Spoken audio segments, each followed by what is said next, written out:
आज हमें पढ़ना है एनआईएस हिंदी 201 का चैप्टर नंबर 8 पार्ट 8 चंद्रगहना से लौटती बेर। चंद्रगहना एक गांव का नाम है। इस गांव में कवि जाता है और जब वापस आता है तो वहां की यादें बता रहा है। इस चैप्टर में, इस पार्ट में पढ़ते हैं हम। आपने गांव की खूबसूरती को तो देखा है। खुले खुले खेत होते हैं, मतलब बड़े बड़े खेत होते हैं, झूमती फसलें, लहराती, मतलब जो फसलें हैं पूरी तरह से तैयार हैं और झूम रही हैं हवा के साथ। लहराते तालाब, हवा के साथ जो पानी, बिल्कुल साफ पानी होता है वो लहराता है, उसकी बात कर रहे हैं। चमकती चांदनी, चांदनी रात है, चांद बिल्कुल चमक रहा है। चहकते पक्षी, जो पंक्षी है वो चहक रहे हैं, उनकी आवाजें आ रही हैं। और प्रकृति के अनेक सुंदर दृश्य, प्रकृति मतलब नेचर के जो अनेक सुंदर दृश्य है ना, ब्यूटीफुल सीन है, हमारे मन में हलचल मचाते हैं। मतलब देख के हमें बहुत अच्छा फील होता है, ये समझ सकते हैं हम। इन्हें देखकर बड़ा आनंद आता है। देखने के बाद सामान्य व्यक्ति, नॉर्मल पर्सन जो होगा, नॉर्मल बंदा होगा, उन्हें भूल भी जाते हैं, है ना। जैसे मैं गया, मैंने देखा, मैं भूल गया। आप भी हो सकता है ऐसा करो, या कुछ बातें आपको याद हो। किंतु कवि का देखना औरों के देखने से अलग होता है। कवि किसी भी दृश्य का सूक्ष्म अवलोकन करता है। दृश्य तो सीन हो गया हमारा। सूक्ष्म अवलोकन का मतलब होता है बहुत बारीकी से देखता है, और वह उन दृश्यों को अपने शब्दों में पिरो लेता है। जो भी सीन देख रहा है उसको अपने शब्दों में बता कर रहा है, बयां कर रहा है, और हमें ऐसा आकर्षक बना देता है कि पाठक या श्रोता आनंदित हो उठते हैं। और इस तरह से बना देता है आकर्षक, अट्रैक्टिव, कि जो रीडर है ना, या सुनने वाले हैं, श्रोता हैं, वो खुश हो जाते हैं, आनंदित हो जाते हैं, मतलब उन्हें मजा आ जाता है। हमने और आपने भी खेतों में कई प्रकार की फसलें देखी हैं। जो खेत होते हैं उसमें कई तरह की फसलें हमने भी देखी हैं और आपने भी देखी हैं। गांव के पोखर भी, जो गांव में पोखर होता है, तालाब छोटा सा होता है, वो भी देखे हैं। वसंत का आनंद भी लिया है। वसंत एक मौसम का नाम है, उसका आनंद भी लिया है। लेकिन कवि ने जिस ढंग से इस दृश्यों को उतारा है वह बिल्कुल निराला है। कवि जिस तरह से गांव के दृश्य को शब्दों में हमें बता रहा है ना, वो बिल्कुल अलग है, निराला है। ऐसे निराला की कविता, ऐसा निराला की कविता पढ़ते समय वे दृश्य हमारी आंखों के सामने सजीव हो जाता है। मतलब क्या है, इस तरह से वो हमें कविता के माध्यम से बता रहे हैं, है ना, पोयम की मीडियम से बता रहे हैं कि हम देख के हमें, मतलब हमें पढ़ के ऐसा लगता है कि हमारे हमारे सामने सब कुछ ऐसा हो रहा है, सजीव हो जाता है। मतलब उसके अंदर जान आ जाती है, हमें सामने दिखाई देने लगता है कि ऐसे ऐसे चीजें हैं, हमें आनंदित कर देते हैं। कवि ने कैसे उभारा है इस दृश्यों को, आइए हम पढ़ते हैं कविता चंद्रगहना की लौटती बेर।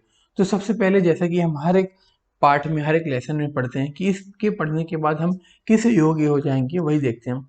गांव के प्राकृतिक दृश्यों के बारे में बता पाएंगे हम। ग्रामीण परिवेश में शादी ब्याह या ब्याह शादी के दृश्य पर टिप्पणी कर सकेंगे। पहली बात तो गांव के जो नेचर है ना, नेचुरल जो सीन होता है उसके बारे में बता पाएंगे। दूसरे में कह रहे हैं ग्रामीण परिवेश में, मतलब गांव का जो माहौल होता है, रहन सहन होता है, वहां पर जो ब्याह शादी होता है उसका सीन जो देखकर हम बता पाएंगे कि वहां पर कैसा होता है, मतलब शादी ब्याह कैसी होती है।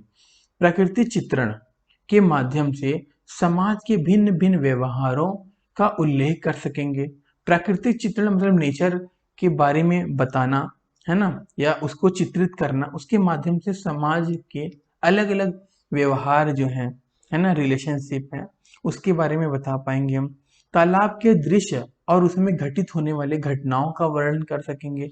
तालाब में जो दृश्य है और उसमें जो घटनाएं हो रही हैं उसके बारे में बता पाएंगे हम। महत्वपूर्ण स्थलों की व्याख्या कर पाएंगे। महत्वपूर्ण मतलब इम्पोर्टेंट जो प्लेसेस होते हैं उसके बारे में बता पाएंगे हम।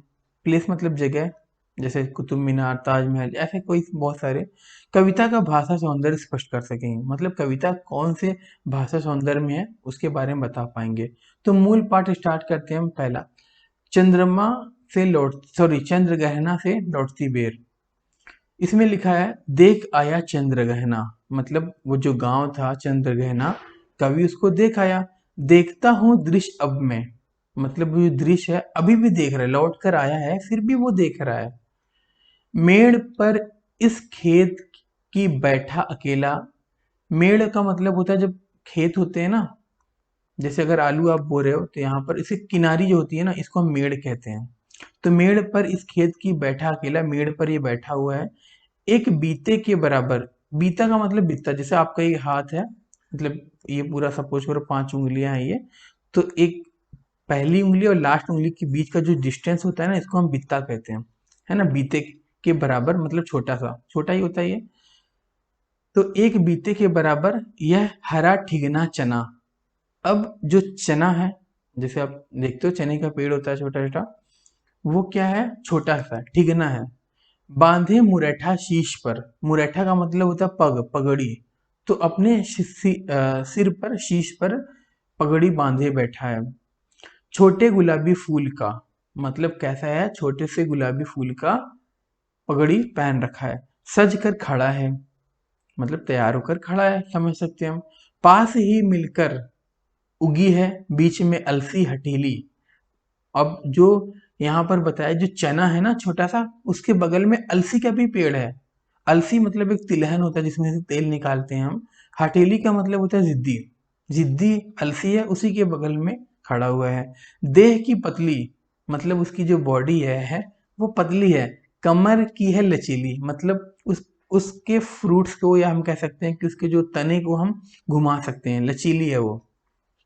कमर की है लचीली। नीचे फूले फूल को सिर पर चढ़ाकर कह रही है जो छुए यह, दूं हृदय का दान उसको। मतलब क्या है, ये कह रहे हैं कि नील फूल मतलब उसके जो फूल है वो क्या है, नीले कलर के हैं। सिर पर चढ़ाकर मतलब उसको ज्यादा भाव देकर, ऊपर कर कर कह रही है जो छुए यह, दूं हृदय का दान इसको। और सरसों की ना पूछो, हो गई सबसे सयानी। अब वहां पर जो सरसों का पेड़ है, उसको उसके बारे में बता रहे हैं कि सरसों सयानी हो चुकी है, मतलब वो बड़ी हो चुकी है ना, या कह सकते हैं चतुर हो गई है, समझदार हो गई है ना। आगे बढ़ते हैं हम।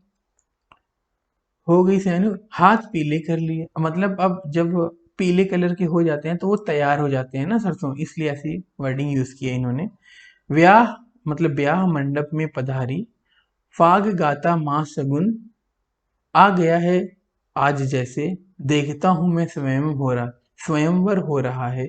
प्रकृति का अनुराग अंचल हिल रहा है। इस विजन में दूर व्यापारिक नगर से प्रेम की प्रिय भूमि उपजाऊ अधिक है। अब यहाँ पर बहुत सारे ऐसे वर्ड्स हैं जो आपको समझ नहीं आ रहे होंगे, तो यहाँ हाशिए पर साइड में वो वर्ड्स के मतलब दिए हुए हैं। जैसा कि आपने पहले चैप्टर में जो कविता पढ़ा था, इससे पहले जो पाठ पढ़े उसमें भी कविताएं हैं, तो हाशिए पर ही उन्होंने बता रखा दिया, तो यहाँ पर भी हाशिए पर दिया हुआ है। अब हाथ पीले होना का मतलब विवाह होना है। फाग का मतलब होली के मौसम में गाया जाने वाला लोकगीत है ना। फाग गाता मास फागुन। स्वयंवर, यहाँ पर है ना, देखता हूँ स्वयंवर हो रहा है। स्वयंवर का मतलब होता है खुद से जो अपना वर चुन लेती है युवती, उसे स्वयंवर कहते हैं। इसी तरह यहाँ पर जो पेड़ हैं वो खुद से अपना स्वयंवर चुन रहे हैं। इस तरह से कवि ने इस बात को, इस दृश्य को इस तरह से हमें यहाँ पर रिटर्न में लिखे हुए लिखकर बताया है। प्रकृति का अनुराग, अनुराग का मतलब होता है स्नेह, प्रेम। जो नेचर का प्रेम है। अंचल, अंचल मतलब आंचल, आंचल समझते हो, हिल रहा है। ये सारा का सारा जो सौंदर्य है वो क्या है, प्रकृति का है, नेचर का है। इस विजन में, इस विजन, विजन का मतलब होता है निर्जन, निर्जन का मतलब जहां पर कुछ भी ना हो, है ना, बेजान हो।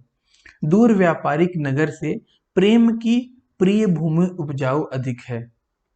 ठीक है, इसके बारे में हम बहुत अच्छे से एक्सप्लेनेशन आगे पढ़ेंगे। ठीक है, तो अब यहाँ पर पहला पार्ट हो गया, अंश 1 25 लाइन हमने पढ़ी। उसके बाद जो है अंश 2 है, वो भी पढ़ लेते हैं। और पैरों के तले है एक पोखर, उठ रही इसमें लहरियां, नील तल में तो उठी है घास भूरी, ले रही वह भी लहरियां। अब यहाँ पर आया पैरों के तले है एक पोखर। पोखर आप समझते होगे, जहां पर थोड़ा पानी इकट्ठा होता है छोटा सा, है ना। उठ रही है उसमें लहरियां। अब पोखर जो है उसमें लहरियां उठ रही है, हवा जाएगा तो पानी लहराएगा उसके अंदर, छोटे से पोखर में। नील तल में तो उठी है घास पूरी, मतलब उसके साइड में कह सकते हो आप, जो घास है वो क्या है, भूरी है। ले रही वह भी लहरियां। अब जो भूरी भूरी घास है वो भी लहरियां ले रही हैं जब हवाएं चल रही हैं। एक चांदी का बड़ा सा गोल खंबा, अब यहाँ पर बात कर रहे हैं चांद की, आंखों को है चकमकाता है, कई पत्थर किनारे पी रहे चुपचाप पानी, प्यास जाने कब बुझेगी। अब यहाँ पर बहुत अच्छा सा सीन बनाया, मैं थोड़ा सा सीन बनाने की कोशिश करता हूँ। अब ये आपका तालाब हो गया, है ना, पोखर हो गया। अब इसके किनारे किनारे क्या होंगे, पेड़ होंगे छोटे छोटे। यहाँ पर क्या बोला, घास भूरी।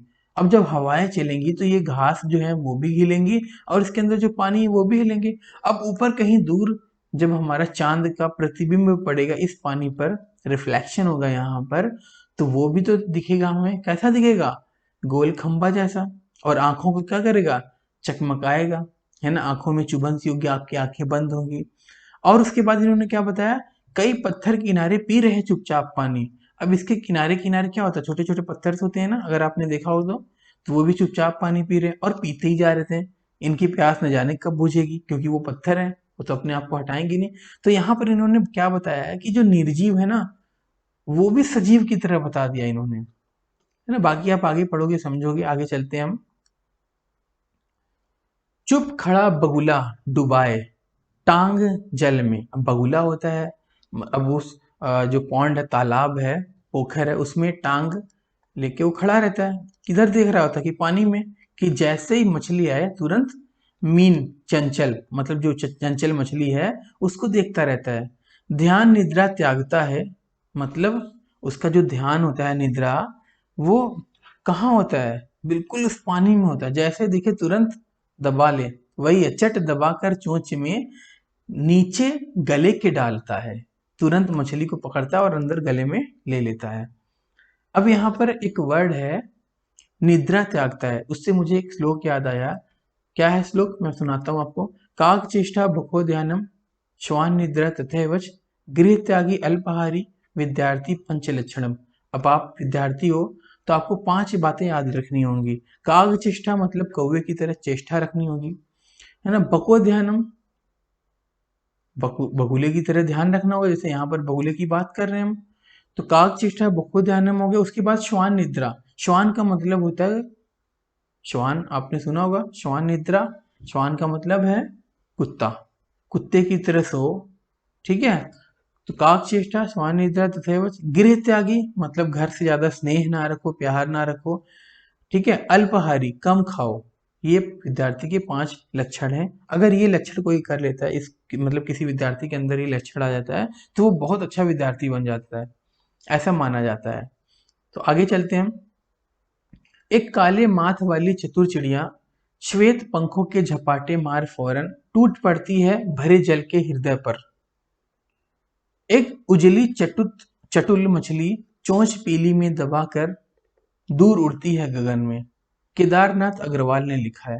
अब जितने भी यहाँ पर हमने कविताएं की पंक्तियां पढ़ी हैं उसको हम अब ध्यान से उसके मतलब को समझेंगे। तो अंश 1 कहाँ से कहाँ तक है, देख आया से लेकर उपजाऊ अधिक है तक, जो कि वहां पर मैंने 25 नंबर लिख रखा था। आइए पढ़ते हैं।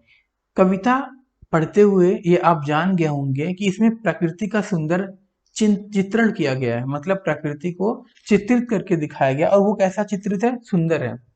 कवि चंद्रग्रहण नामक किसी स्थान से लौटा है। लौटते हुए निर्जन खेतों में, मतलब जिस ऐसे खेत जहां पर जान ना हो, बेजान हो, में भी उसने क्या किया, प्रकृति के मोहक सौंदर्य के अनेक दृश्य देखे हैं और उन्हें अपनी कविता में चित्रित कर दिया, कविता के माध्यम से बता दिया। ठीक है ना। इसे ठीक से समझने के लिए कविता की प्रारंभिक 25 पंक्तियां एक बार फिर से पढ़ लें, तो जो वहां पर हाशिए पे लिखा आप ये पढ़ सकते हो।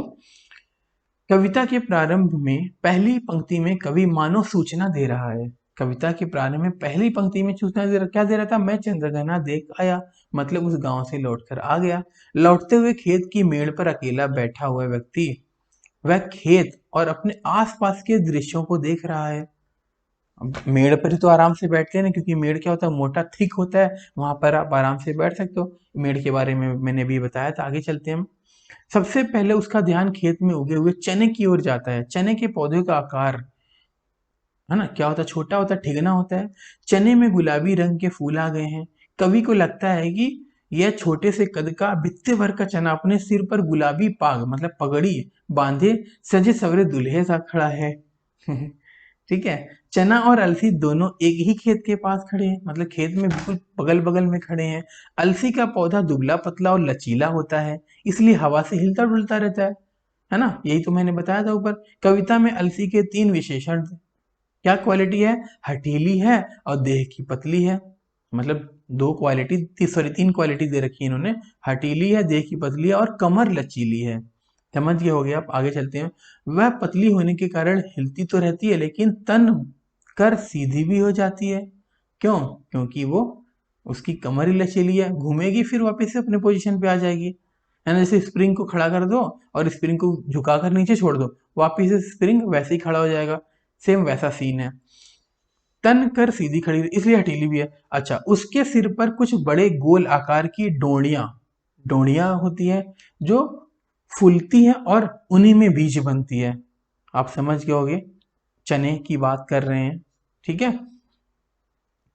बाकी ना समझ में आए तो आप गूगल पे सर्च कर सकते हो। चने की बात कर रहे हैं, है ना। अच्छा, ऊपर के बाद उसके बाद आप कह सकते हो कि जो सरसों है, अलसी है, उसकी भी बात वह कुछ ऐसे ही होती है ना। आगे, अलसी का फूल नीले रंग का होता है। अलसी को देखकर कवि को लगता है कि वह दुबली पतली लड़की है जो मचलती दिख रही है ना, मचल रही है इधर कभी उधर, मानो कह रही है जो मुझे छू लेगा मैं उसे अपना हृदय दे दूंगी, अपना दिल दे दूंगी, उससे प्यार करने लगूंगी, उसी की हो जाऊंगी। स्वयंवर की बात कर रहे थे ना, वही बात यहाँ पर हम समझ रहे हैं। हठीली होने के बावजूद वह प्यार के लिए लालायित है। हठीली है फिर भी प्यार के लिए उत्सुक है, उसे प्यार चाहिए। और सरसों की न पूछो, किसी के निरालेपन की बात करनी होती है तो हम बात ऐसे ही शुरू करते हैं, अरे शोभा की न पूछो, उसकी तो बात ही कुछ और है। या शलभ की बात न पूछो, उस जैसा तो कोई है ही नहीं। इसी अंदाज में कवि कहता है, और सरसों की ना पूछो, सरसों अब सयानी हो गई है। सयानी होना के 3 अर्थ होते हैं, समझदार होना, यौवन होना मतलब जवान होना, तीसरा क्या, चतुर होना। यहाँ सरसों के विषय में उसे सयानी का कहकर कवि ने युवती होने की ओर संकेत किया है कि वो अब तैयार है। ठीक है। और बताया है कि वह विवाह योग्य हो गई है। यहाँ पर आप क्या समझोगे कि अब उसकी कटाई का टाइम हो गया, उसे काटो और उसे तेल निकालो। इसलिए अपने हाथ पीले कर लिए उसने। हाथ पीले करना एक मुहावरा है जिसका अर्थ शादी कर लेना है। या आपने अपने घर में सुना होगा या मोहल्ले आस पड़ोस में सुना होगा, नहीं सुना है तो कोई बात नहीं, ये होता है। कवि ने सरसों के प्रसंग करके सरसों क्या बोला है, हाथ पीले करना का प्रयोग क्यों किया? क्योंकि सरसों जब फूलती है तो पूरा खेत ही पीला हो जाता है और पीली सरसों ब्याह ब्याह के मंडप में पधार चुकी है। वहां गुलाबी साफा बांधे चना पहले से ही बैठा है। विवाह की हलचल में फागुन का महीना कैसे चुप रहता, वह फाग गाता हुआ आ पहुंचा। मतलब फागुन में जो गाया जाता है गीत, वो फाग का गाना, चने का सजना, सरसों का हाथ पीले करना, इन सब में एक दूसरे का हो जाना या हो जाने की ललक है, चाहत है। इस पूरे दृश्य में कवि को लगता है जैसे स्वयंवर हो रहा है। स्वयंवर के बारे में पता होगा आपको, है ना, जैसे युवती खुद अपना दूल्हा चुनती है। सरसों का, है ना, किसका, सरसों का। जिस प्रकार माँ विवाह मंडप में कन्या के ऊपर स्नेह भरे आंचल की छाह करती है। हाँ, एक माँ होती है, अपनी बेटी का क्या करती है, आंचल के ऊपर ढाकती है ना, छाह के लिए। छाह समझते होगे, जैसे आप कह सकते हो इमेज जो बनती है वो। उसी प्रकार यहाँ प्रकृति माँ की भूमिका निभा रही है। प्रकृति का अनुराग भरा आंचल हिल रहा है, स्नेह प्यार भरा आंचल हिल रहा है। यह दृश्य कवि के मन को छू लेता है। उसे लगता है इस ग्रामीण अंचल में, ग्रामीण एरिया में, या ग्रामीण का जो पूरा पोर्शन है, किसी नगर की अपेक्षा अधिक प्यार भरा वातावरण है। नगर तो व्यावसायिक हो गए हैं, व्यावसायिक नगरों में प्यार कम उपजता है, निर्लज होता है। ग्रामीण अंचल की भूमि प्यार के लिए अधिक उपजाऊ है। जैसे इस निर्जन अंचल में भी प्रकृति के चप्पे चप्पे में प्यार दिखाई दे रहा है। क्या आपने एक बात पर ध्यान दिया, अलसी, सरसों या आदि वनस्पतियां हैं, परंतु कवि ने उन्हें मनुष्य जैसी क्रियाएं करते दिखाया है। मतलब निर्जीव क्या कह सकते हो आप, मतलब जिसके अंदर जो इंसान नहीं है, मतलब वनस्पति है, पेड़ पौधे है, उनको इंसान बनाकर, इंसान जैसा काम करते हुए दिखाकर कवि ने हमें दिखाया है। चना पगड़ी बांधे खड़ा है, पतली कमर वाली अलसी कह रही है, मुझे छुओ तो हृदय दान दे दूंगी। सरसों ब्याह मंडप में हाथ पीले कर बैठी है, फागुन फाग गा रहा है। जहां कवि जड़ प्रकृति या वनस्पति जगत को चेतन मनुष्य जैसा व्यवहार करते दिखाया है, मतलब मनुष्य जैसे काम करता है ना, चेतन करता है, वैसा दिखाया गया है इस वनस्पति पेड़ पौधों को। तो ऐसे अगर केस बने कि पेड़ पौधों को मनुष्य जैसा व्यवहार दिखा दे, तो उसे हम कहते हैं मानवीकरण। या हम दूसरे शब्दों में समझें, अगर निर्जीव है उसको सजीव करके बता रहे हैं हम, तो उसे कहते हैं मानवीकरण। जिससे क्या होता है, कविता में सुंदरता आ जाती है, कविता पढ़ने में हमें अच्छा लगता है और हमें ऐसा लगता है कि सारा दृश्य सामने दिखाई दे रहा है। यहाँ मानवीकरण के अतिरिक्त एक और सुंदर विधान है, सुंदर विधान है, क्या है पढ़ते हैं। इस पूरे प्रकरण में, इस पूरे सिस्टम में, या जो हमने पूरा पढ़ा उसमें एक विवाह के मंडप का रूपक है। विवाह के शुभ अवसर पर दुल्हा और उसके परिवार के पुरुष सदस्य गुलाबी पगड़ी बांधते हैं। लड़कियां सच समझकर फूल लेकर आगवानी और छेड़छाड़ करती हैं। जैसे लड़कियां तैयार होती हैं ना कि दुल्हा आ रहा है, छेड़खानी करती हैं, वो यहाँ पर सीन है। कन्या ब्याह मंडप में लाई जाती हैं और रात भर लोकगीत गाए जाते हैं। सेम वैसा सा सीन कवि ने लिखा है। अब यहाँ पर हमारा है पाठ्यगत प्रश्न 8.1, सर्वाधिक उपयुक्त विकल्प है उसमें से एक सही है, बताना है। कवि ने चने को गुलाबी मुरैठा बांधे हुए क्यों कहा है? चना बहुत प्रसन्न है, चना विवाह के लिए तैयार है, चने को मिलने जाना है, चना पकने को है, चना विवाह के लिए तैयार था। चलो अच्छा, इसका आंसर ना लास्ट में लिखा, वहां से आप देख सकते हो, मैच भी कर सकते हो। अच्छा, ये क्वेश्चन जो आप खुद भी कर सकते हो, है ना समझ कमेंट कर देना, मैं आपको बता दूंगा। वैसे जो मोस्ट इम्पॉर्टेंट क्वेश्चन है एग्जाम के लिए, उसकी सीरीज बनेगी, तो आप वहां से मोस्ट इम्पॉर्टेंट क्वेश्चन देख सकते हो। हम आगे चलते हैं। क्रियाकलाप 8.1, मानवीकरण क्या है ये तो हम समझ ही चुके हैं, है ना। विभिन्न ऋतु मतलब मौसम के आने पर प्रकृति में परिवर्तन आता है। जैसे गर्मी है, बारिश हो रही है तो आपको थोड़ा ठंडा महसूस होगा, उसके बाद ठंड का मौसम आ जाता है, तो आप समझ है ना। नीचे दी गई स्थितियां, कुछ स्थिति दी गई, उसे मानवीकरण करना है। पहला क्या स्थिति, वसंत ऋतु में पेड़ में नए पत्ते आना, तो उसको आप मानवीकरण के करके समझा सकते हो आप अपने अकॉर्डिंग, है ना। सावन में मेघों का गरजना, सावन में जो मेंढक होते हैं वो गरजते हैं, उसको आप मानवीकरण करके बता सकते हो, है ना। आप अपने अकॉर्डिंग कोई सा भी बताओगे आंसर सही होगा, नहीं आता कमेंट जिंदाबाद, कमेंट करके बता सकते हो, मैं बता दूंगा। उसके बाद है अंश 2, दूसरा अंश है। आइए पहले कविता की शेष पंक्तियों को एक बार फिर से पढ़ लेते हैं। इन पंक्तियों में 5 दृश्य हैं जो क्रमशः इस प्रकार हैं। अब यहाँ पर जो लिखा हुआ है हाशिए पर, ये बाकी की पंक्ति आप पढ़ सकते हो वीडियो पॉज करके, पहले ही तो हमने पढ़ रखा है, तो कोई फायदा नहीं, आगे चलते हैं। तालाब में लहरियां लेती भूरी घास, चांदी का बड़ा सा गोल खंबा, किनारे पर बड़े पत्थर, मछली की टो में ध्यानमग्न बगुला, कि मछली अब आएगी और मैं मारूंगा झपट्टा। तो मछली पर झपट्टा या झपट्टी, काले माथी वाली चिड़िया। अब हम पढ़ेंगे, समझ आएगा, हमें पूरी बात समझ आ जाएगी। कवि को नीचे एक तालाब दिखाई पड़ता है जिसमें छोटी छोटी लहरियां उठ रही होती है। पोखर का तल नीला है, अब नीला आसमान नीला, तो पोखर का पानी भी तो नीला दिखाई देगा। तल मतलब पानी, उसमें भूरे रंग की कुछ घास भी उगी है, और तालाब की लहरों में वह भी ढोल रही है। सांझ होने को आई है, तालाब की सतह पर चांद का प्रतिबिंब चमक रहा है, हमने पहले पढ़ रखा है, थोड़ा जल्दी चलते हैं, अगर धीरे धीरे करूंगा तो वीडियो बहुत बड़ी हो जाएगी। आगे चलते हैं। उसकी चमक आंखों को चौधिया रही है।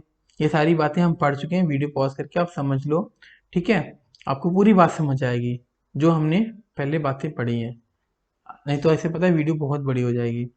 आगे चलते हैं हम। आइए अब देखें कि इस कविता की अगली पंक्ति, 3 पंक्तियों में कवि का क्या कहना है। ये कह रहे हैं कि तालाब के किनारे घूमने गए हो कभी आप, है ना। आपने ध्यान दिया होगा कि तालाब के किनारे अनेक पत्थर भी होते हैं, कविता है ना, कवि का ध्यान भी उस पत्थर की ओर जाता है, तो वो यहाँ पर सीन है।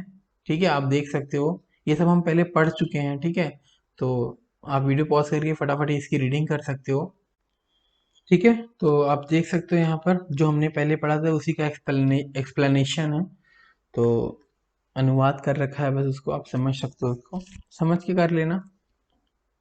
ठीक है, आपको समझ आ जाएगा, ज़्यादा कुछ है नहीं इसमें समझने के लिए। जैसे यहाँ पर एक लुभावना है ना, जो अट्रैक्ट करता है उसको लुभावना कहते हैं।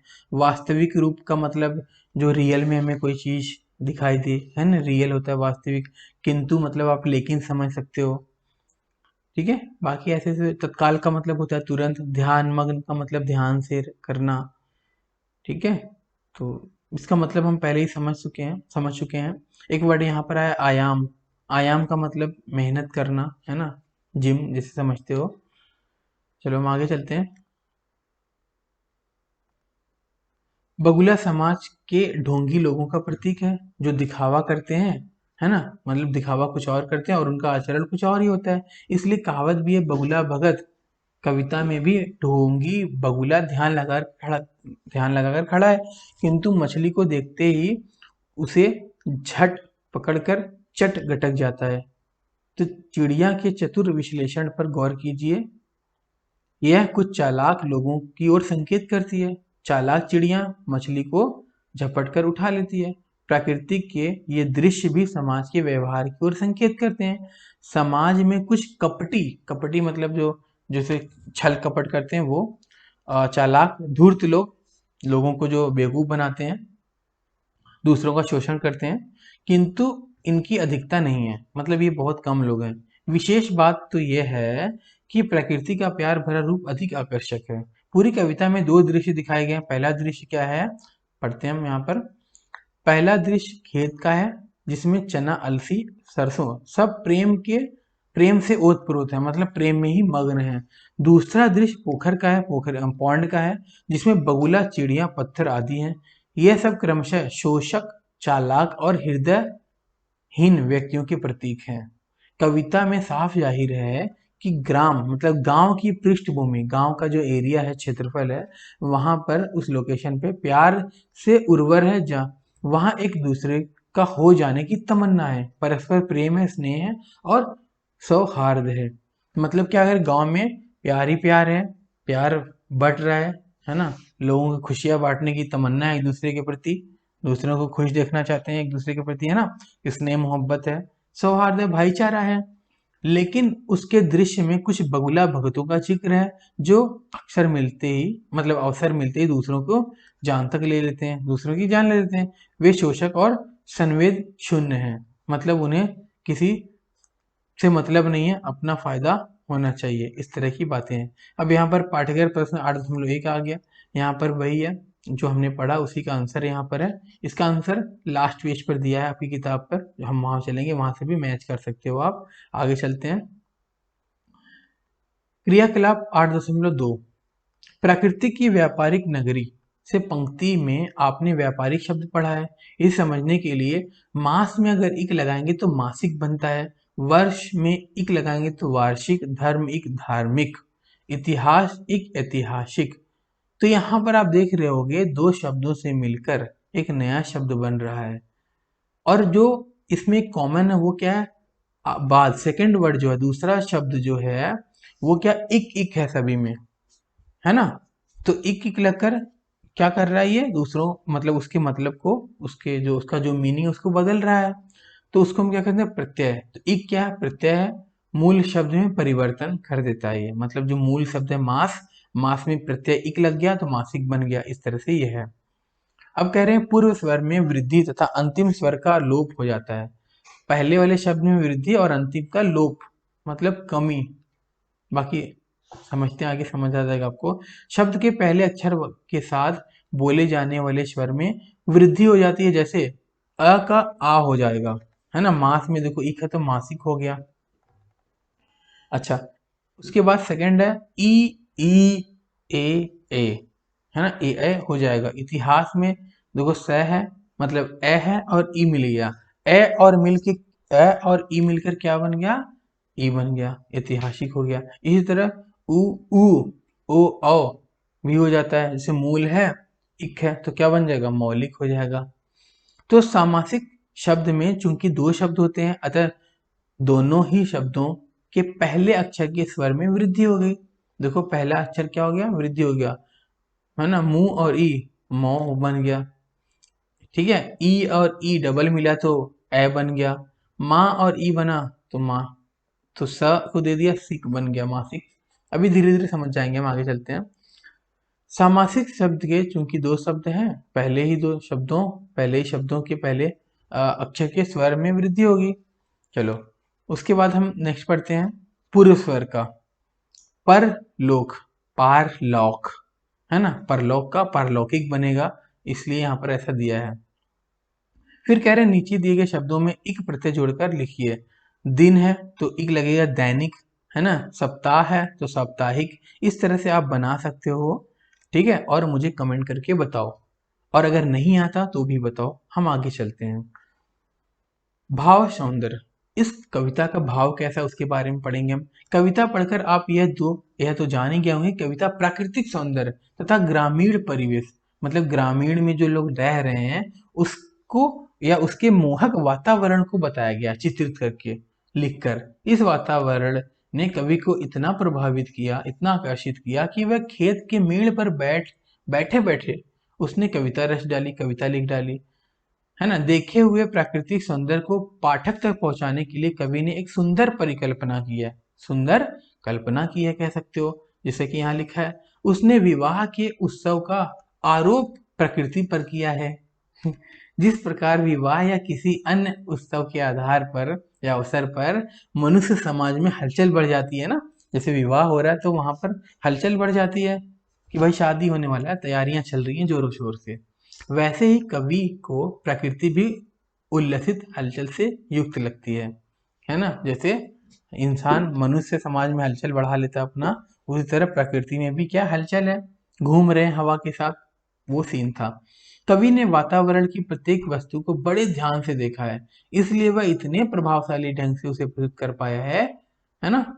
बहुत अच्छे से ध्यान से देखा, तभी तो आप कोई भी अगर मान लो पढ़ाई भी ध्यान से कर रहे हो ना, तो उसमें से कहीं से भी क्वेश्चन आ जाए आप बड़े आसानी से आंसर दे दोगे। इसीलिए मैं बार बार कहता हूँ आप क्वेश्चन आंसर के पीछे बिल्कुल भी ना भागो, चैप्टर बहुत अच्छे से कर लो, और उसमें अगर ग्रामर पोर्शन दिया है तो वो अच्छे से कर लो, आप पूरे के पूरे नंबर लेकर आ सकते हो, ठीक है। आगे चलते हैं हम।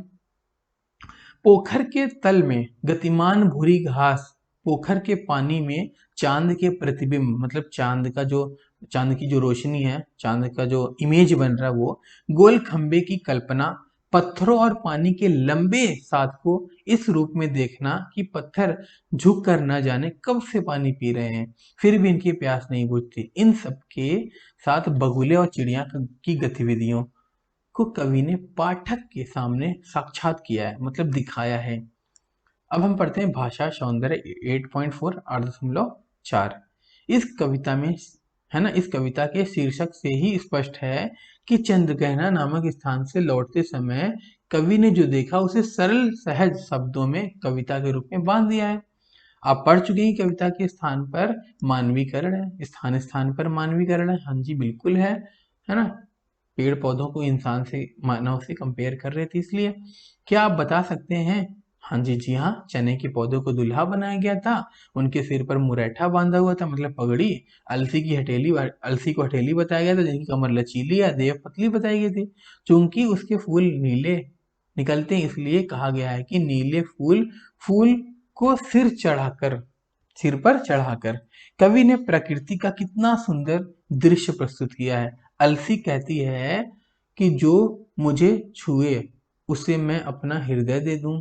इसी प्रकार, है ना, सरसों को सयानी लड़की बनाकर प्रस्तुत किया गया है, जिसके हाथ पीले होने हैं, है ना, वह मंडप में ब्याह रचाने के लिए बैठी है। इसी प्रकार सभी दृश्य मानवीकरण के ही उदाहरण हैं। ये सब हम पढ़ चुके हैं। और एक बात और बताई थी उन्होंने, है ना, फागुन मास का महीना फाग गाता है ना। पत्थर कई वर्षों से पानी पी रहे हैं, फिर भी प्यासे हैं। चलो आगे चलते हैं। इस कविता के कुछ दृश्यों के प्रतीकों की कल्पना भी की जा सकती है। आइए इसे भी समझते हैं। हाँ, आप कविता के इस दूसरे अंश पर फिर से ध्यान दीजिए। क्या है? उदाहरण के लिए मछली सामान्य मानव के लिए, बगुले को सफेद पोश व्यक्तियों के लिए, या फिर पत्थर दिल इंसान के लिए जो गरीबों आम जनता का शोषण करते हैं, उनको परेशान करते हैं, काम कराते हैं, सही से पैसे नहीं देते। बहुत सारी बातें हैं जिसको हम शोषण कहते हैं, प्रतीक बनकर प्रेरित हुए हैं। है ना? मछली की बात जो कर रहे हैं, मछली क्या है? बगुले खड़े होते हैं, अब मछली को तुरंत झपट मारते हैं। उसी तरह इंसान भी ऐसे हैं, गरीबों को कैसा मौका मिले और चूना लगाए। है ना? तो ये सब गलत बातें हैं, ऐसे इंसानों को नहीं करना चाहिए, उसी तरह बगुले को भी नहीं करना चाहिए।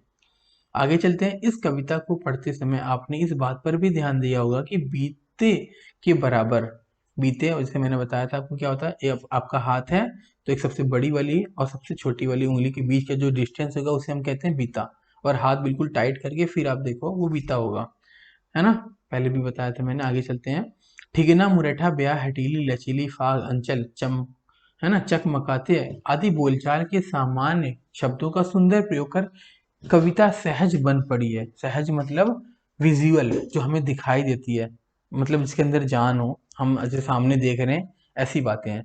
साथ ही विवाह का सुंदर दृश्य उपस्थित करने के लिए उसी से जुड़ी शब्दावली के प्रयोग से कविता का सौंदर्य और बढ़ गया। जैसे मुरैठा, हाथ पीले करना, ब्याह मंडप, फाग गाना, स्वयंवर आदि।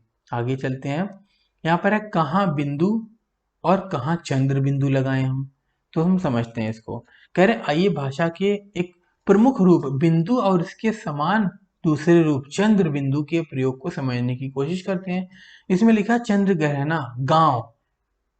अब यहाँ पर चंद्र है तो वहां पर एक बिंदु है, और गांव है तो वहां पर चंद्र बिंदु है। तो इसे क्या कहते हैं? अनुस्वार कहते हैं। जो बिंदु है इसे क्या कहते हैं? अनुस्वार कहते हैं।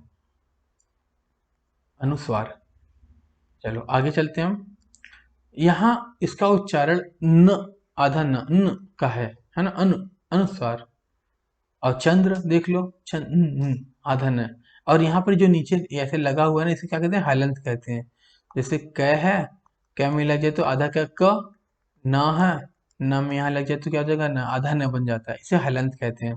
इस कविता में कई शब्द आए हैं जिनमें बिंदु मतलब अनुस्वार या चंद्र बिंदु को क्या कहते हैं? अनुनासिक का प्रयोग हुआ है। तो अनुस्वार और अनुनासिक का प्रयोग हुआ है। आइए अनुनासिकता को समझते हैं, मतलब चंद्र बिंदु को समझते हैं। आप जानते हैं कि अ आ इ ई उ ए ऐ ओ औ ये सभी स्वर मौखिक स्वर हैं। जैसे इंग्लिश में स्वर कितने होते हैं? वॉवेल कितने होते हैं? ए, ई, आई, ओ, यू, ये 5 होते हैं।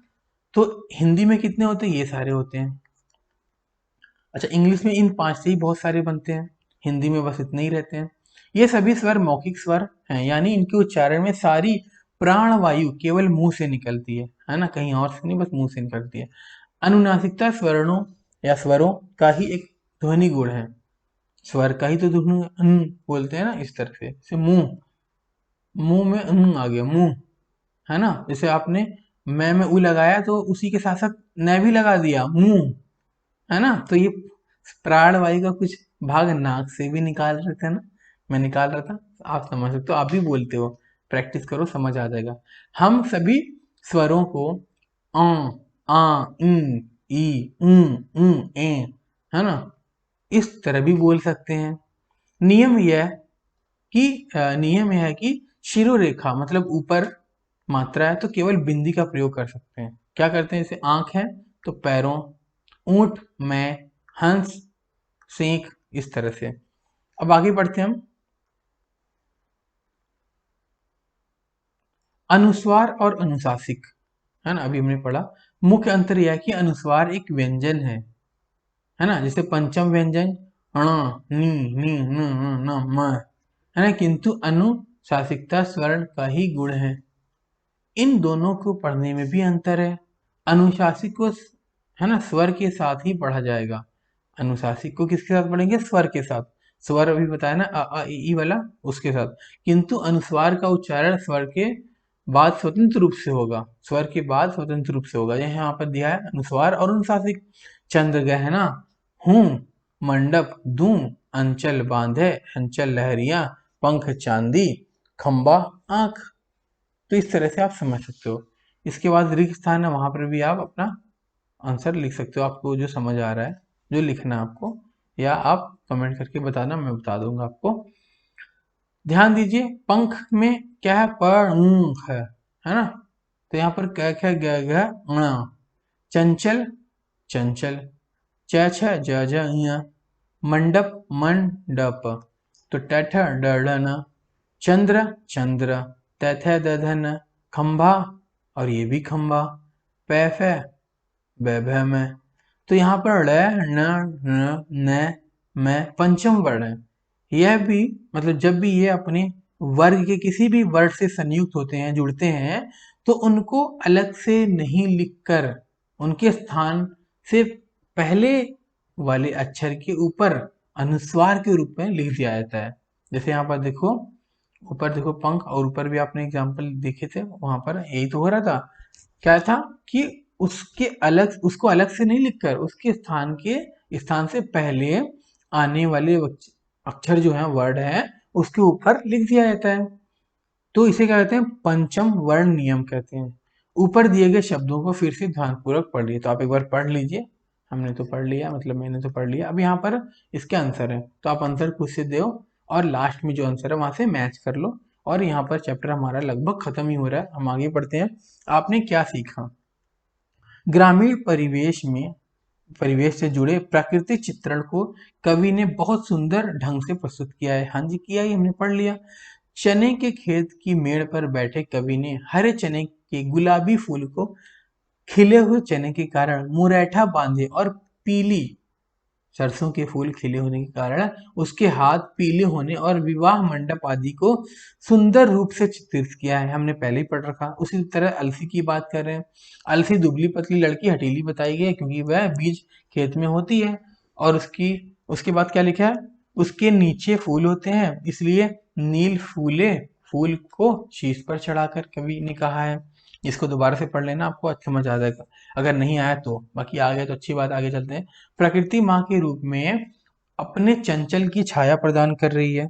इस प्रकार ग्रामीण स्थान पर प्रेम ही प्रेम दृष्टिगोचर हो रहा है। मतलब प्रेम ही प्रेम हमें दिखाई दे रहा है ग्रामीण अंचल में, जहां पर गांव है वहां पर की बात कर रहे हैं ये।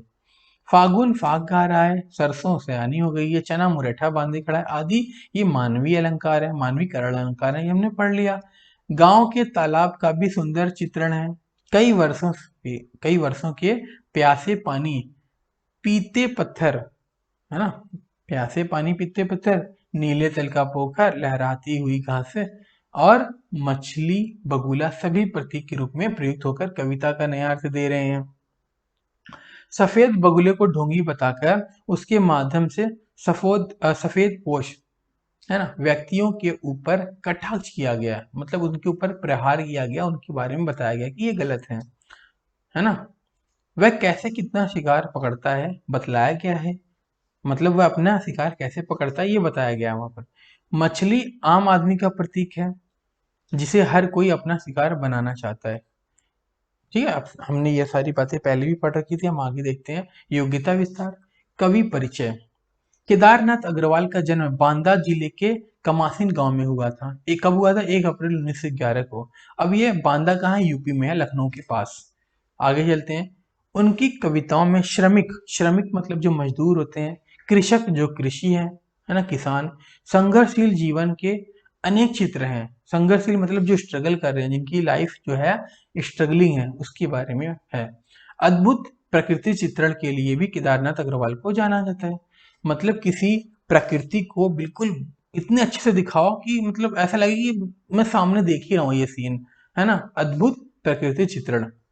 तो इसके लिए केदारनाथ अग्रवाल को जाना जाता है, ऐसे कामों के लिए, ऐसे राइटिंग के लिए, ऐसे कविताओं के लिए। अनूठा शब्द चयन और चित्रात्मकता इनकी जो है कविता, उसकी प्रमुख विशेषताएं हैं। अनूठा शब्द मतलब बिल्कुल अलग टाइप का जो शब्द हो, है ना, सुन के पढ़ के आपको हंसी भी आए और आप सीरियस भी हो जाओ, है ना, ऐसे शब्दों का ये कविता में यूज करते हैं, इसलिए इनकी स्पेशलिटी है, विशेषताएं हैं।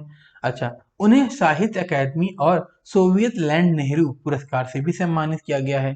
श्री अग्रवाल, है ना, मतलब केदारनाथ अग्रवाल जी की कुछ प्रमुख पुस्तकें हैं। क्या है? जमुन जल तुम, फूल नहीं रंग बोलते हैं, आग का आईना, अनहारी हरियाली, कहे केदार, खरी खरी। यहाँ पर खरी खरी का मतलब खरी खोटी, बुरा भला, केदार कहते हैं, इसका मतलब है आत्मगंध, कुह की कोयल, खड़े पेड़ पेड़ की देह, कविता संग्रह है ये। पतिया उपन्यास है। विचार बोध, विवेक विवेचन, निबंध संग्रह है। कवि मित्रों से दूर, वार्ता है, मतलब बातचीत है।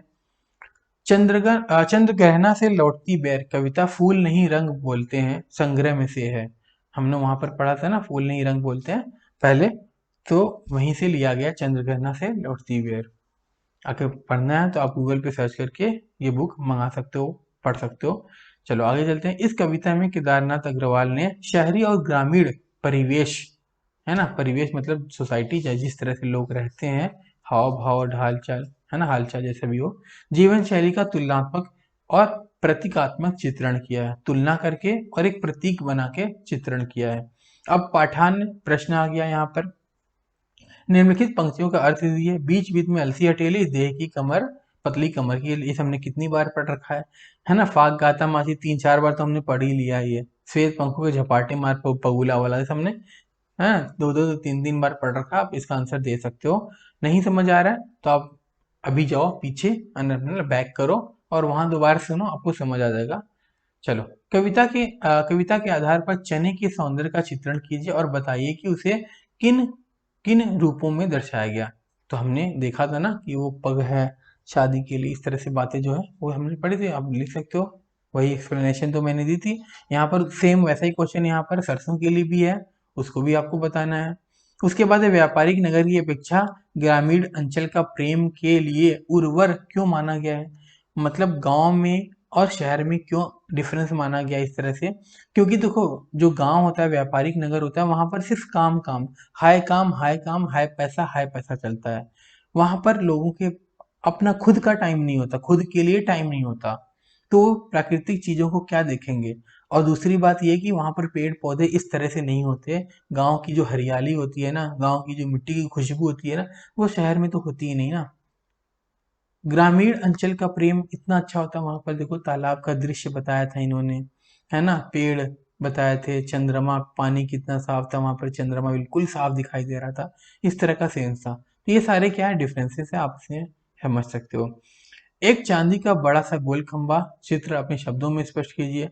अब जो चांद की रोशनी थी, वैसे मैंने बताया ना कि वो जो पानी था, पॉन्ड था, बिल्कुल साफ था, तभी तो दिखाई दे रहा होगा। इस तरह से आप कोई सी बात इस तरह से बना के बता सकते हो। बगुला समाज में किस प्रतीक है, तो हमने कितनी बार पढ़ लिया, आगे चलते हैं। चंद्र ग्रहणा से लौटती बेर कविता के माध्यम से कवि ने क्या संदेश दिया है ना। क्या आप इसे संतुष्ट हैं? हाँ, बिल्कुल संतुष्ट हैं। उदाहरण सही बता दीजिए। तो आपका उदाहरण आपके अकॉर्डिंग होगा, मेरा उदाहरण मेरे अकॉर्डिंग होगा, तो सबका उदाहरण सेम होगा, ऐसा पॉसिबल नहीं है। मतलब आपको अगर ऐसा लग रहा है तो आप अपना उदाहरण दो और करो, है ना, आंसर सही होगा इसका। तो क्या उद्देश्य दिया है कि गांव में हमें देखना चाहिए, है ना।